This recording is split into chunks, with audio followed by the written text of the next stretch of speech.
மடமையடா அஞ்சாமை திராவிடர் உடமையடா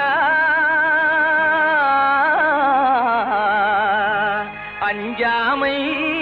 திராவிடர் உடமையடா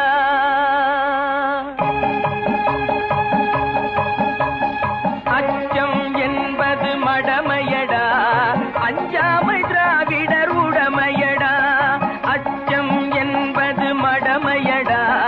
அஞ்சாமை திராவிடர் உடமையடா ஆறிலும் சாவு நூறிலும் சாவு தாயகம் காப்பது கடமையடா தாயகம் காப்பது கடமையடா அச்சம் என்பது மடமையடா அஞ்சாமை